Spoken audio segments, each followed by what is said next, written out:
Hey, this is Tanya with the sommelier from Absinthe tips on how to order wine at a restaurant.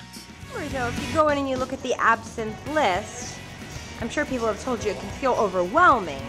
She asked for it. And I think a lot, you asked for you, why wouldn't you want to ask for you? No, but I think a lot of people probably feel a little self-conscious to ask for the sommelier. Yeah, it is more generational. I mean, I think 20 years ago, the sommelier was more of a... Wasn't as fun as you? No, just I think they held their wine knowledge to a higher level than I think is important and is necessary. It's having knowledge about wine. It's my whole concept. I've always been like, I'm not the ones that make the wine. So I mean, like most people, most sommeliers, they're buying wine with the owner's money. Period. So it's like for them to be cocky and like self-righteous is quite like it kind of undermines just the whole industry. The wine people that are involved with the winemaking usually aren't cocky, so why should that person wearing a suit selling their product be cocky? Yeah. That's my standpoint, and I think that's really my position with selling wine. It's like I'm just trying to tell you about wines that I've enjoyed in the past and that I've tasted and just had passion about. And it's like that's what you want, right? Me to be enthusiastic about wine, and I'm going to be enthusiastic about the wines that I enjoy. Yeah. Buy those too. Unless like my palate's the best, but I'm going to listen to you and try and figure out. Yep. Anyway, but you should never be shy away from this. Yeah. And so, okay, so let's say someone says, all right, or hey, can I speak to the sommelier? Yeah, then I come in with a smile.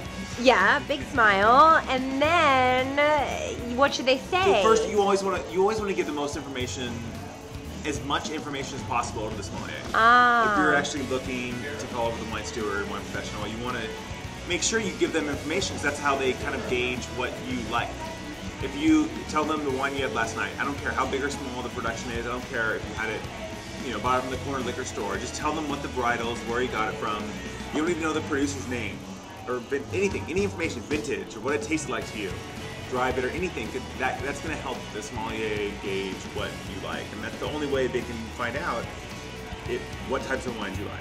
Okay, what if someone doesn't have a lot of money to spend on wine and is kind of looking at the lower priced wines on the menu? They might feel a little funny about that. Thing is, okay, it's so funny, because people come into my restaurant a lot, or Absinthe, and they feel funny looking at the wines that are in the $20 range, and they're like, I don't want to, Yeah, and yet someone put them on. Yeah, but the thing is, you're talking to the person that put them on, so they're proud of those wines. Those wines represent the restaurant. Someone who is buying, the wine buyer for the restaurant, thought those wines were great on his, and like, so any price point, you should never feel shy to talk about those cheap wines, because those aren't cheap, they're value. Yeah,